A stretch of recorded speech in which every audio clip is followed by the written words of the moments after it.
Chief is responding to allegations one of his officers beat up a suspect. Officer Cedric Greer was arrested on Friday for aggravated battery. Greer is accused of repeatedly hitting a suspect at the Best Choice Inn near Central in Louisiana back in March. News 13 has learned it was reported by a cadet. In a statement, Chief Gordon Eden says the allegations are concerning, and his department has opened an internal investigation into Greer and another officer. Now, News 13 has made multiple attempts to get the criminal complaint in this case to bring you more information, but both state police and APD denied that request. Greer is now out on bail. Well, the mayor's office says its claims this week that a city worker stopped a drunk driver were wrong. A city spokesperson says she doesn't know how that mistake was made or who made it, and says they'll answer questions today. There's a white truck right in front of me. He's like not standing and blaming. Back in December, Sunvan driver Jose Ferrer spotted an out-of-control driver swerving all over the road. He called his dispatcher up and followed the Dodge around Albuquerque until police could arrive. The city praised Ferrer for what he did, claiming he stopped a drunk driver. They even gave him employee honors this week. But now they're backpedaling, saying that driver was not drunk. APD determined back in December the dangerous driving was because of a tire malfunction. Again, the city is supposed to release more information about the mistake today. We'll bring you that as soon as we can. Santa Fe County Sheriff's deputies say they've caught a group of mail-stealing identity thieves. Deputies say Edward Lucio bought a $500 TV using a credit card with a woman's name on it. After catching him, investigators discovered and arrested 4 others involved in the identity theft ring. Deputies say their MO was to break into people's mailboxes and take credit cards and checks. Investigators are still looking for more people involved. Well, more than 200 state workers are accused of getting paid to vote and then not voting.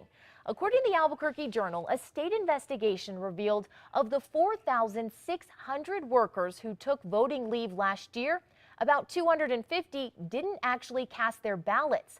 Of those 42, they weren't even registered to vote. Those workers could be forced to pay back the 2 hours of pay or even suspended. State unions are complaining that the state didn't do a thorough enough investigation. Well, state Democrats now have a new leader. Yesterday, party organizers elected Deborah Haaland as New Mexico's Democratic Party chair. Haaland was gubernatorial hopeful Gary King's running mate last year.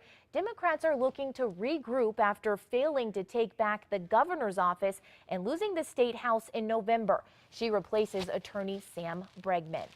Well, the death toll from yesterday's quake in Nepal continues to rise. More than 2,000 people are dead and many more are injured. Back here in the U.S., search and rescue crews are flying out to help with the recovery efforts. CBS reports from California.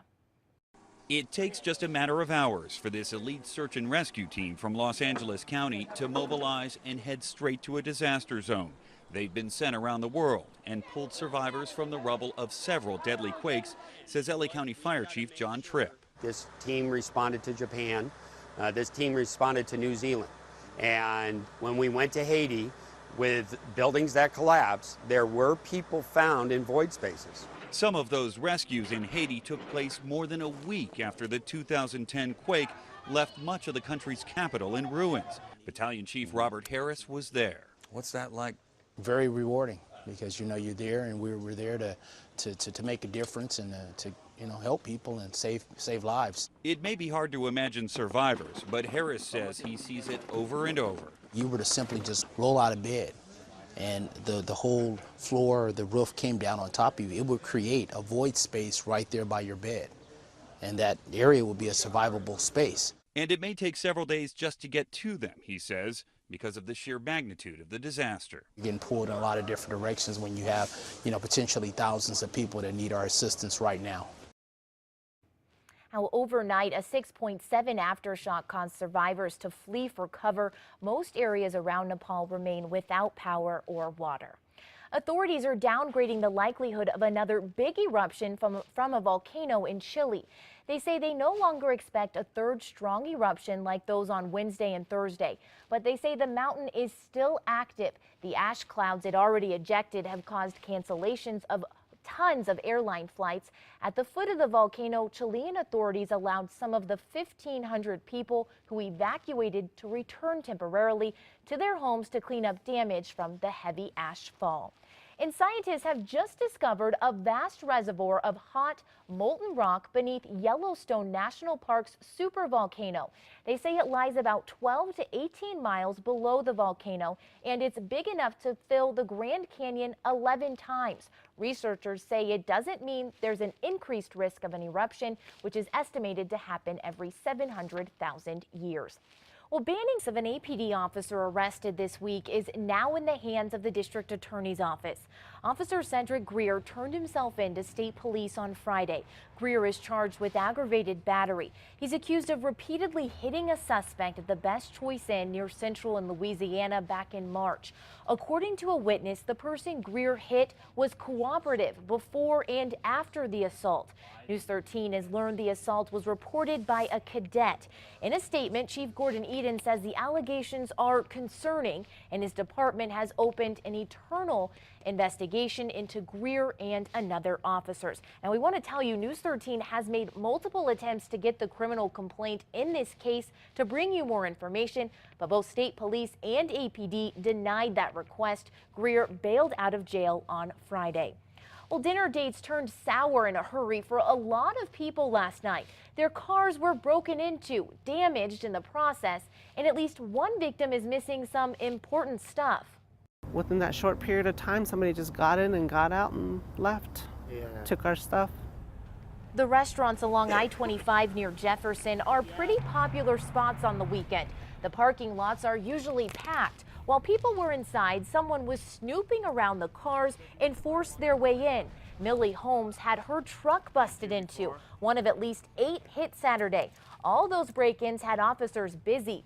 We were there as one of the cars, missing its entire door handle, was being dusted for fingerprints. An officer on the scene says a majority of the crimes happened at Bubba's and Texas Land and Cattle. As for Holmes, she's missing a lot of important paperwork, and someone told her this could be tough to solve. They don't have any surveillance cameras here or anything, so there's really no way of knowing when and who or anything like that at this point. We tried reaching out to APD for more information on these break-ins. We wanted to know if other people had things stolen or if any of the businesses did in fact have any video of the thefts, but we have not heard back. Well, one person is dead following the protests in Baltimore over the violent death of Freddie Gray. The Baltimore Police Commissioner says he believes outsiders caused the violence in what began as peaceful protests. Gray died earlier this month from a spinal injury while in police custody. Demonstrators want answers from police about his death. Authorities have acknowledged mistakes were made during and after Gray's arrest. They're looking for a clearer picture of what happened. We're refining our investigation. We're getting closer, and the picture is getting sharper and sharper as we move forward. Police have also released new surveillance video of part of the incident. The officers involved in Gray's arrest have been suspended with pay. Yesterday's protesters were demanding they be arrested and charged.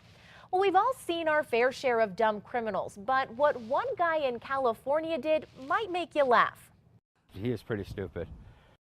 Police say after breaking into this house, James Adams first went through the fridge and ate frozen French fries before going to the cabinet and taking goldfish crackers. The homeowner says she woke up from a nap before coming downstairs and found Adams taking a nap of his own on her sofa. She says she woke him up and asked him what he was doing there. The woman says the man said something that didn't make sense and went back to sleep. So the woman locked herself in her room and called 911. We're asking her to come down to us because we don't want to make noise coming through the door and startling him and creating a worse situation in there. As she's coming out, he wakes up, realizes he's not supposed to be there, and takes off running out the rear slider of the house. Police were able to catch up with Adams, who was apparently drunk, and arrested him. Neighbors say they're grateful that alcohol and snacks were enough to slow him down. Well, a baby dumped in a trash can left for dead nearly 25 years ago was reunited with the police officer who saved him this week. Eileen Ferrer has the pair's emotional story. We'll do it again. Robin Barton shares a bond like no other with this man, retired Santa Ana police officer Michael Buelna. I hope that someday I would see him again. The two first met 25 years ago, though Barton was just 4 hours old, in what some would call a miracle encounter. It was November 21st, 1989. Buelna was on duty in Santa Ana. It was like a sound of a very low meow, like a cat or something. The sound from behind a garbage dumpster. Buelna started moving trash around and then made the shocking discovery. I noticed the umbilical cord, and he was covered. He still had all like the mucus and stuff, and all the trash and gravel was sticking to him. I tried to give him a tiny little bit of breath, and he reacted a little bit. The baby weighed just 4 pounds, 2 ounces. Buelna named him Adam. A sketch of his 19-year-old biological mother, later identified as Serena Diaz, went out. She was later arrested for attempted murder. And I'm not angry or upset with her, and I forgive her because she was a young woman in a very compromising position. Adam was adopted by an Orange County couple. It's been an honor and a privilege to be your mom. It's been wonderful. I was blessed with a great family. Recently, he and his parents met the officer who rescued him. He's a very, very, very emotional meeting. I had the opportunity to shake his hand and look in his eyes and say thank you for saving his life. That was Eileen Ferrer reporting. Barton's biological mother was arrested and sentenced to 3 years in prison for child endangerment and attempted murder. Well, kids, reach for the sky.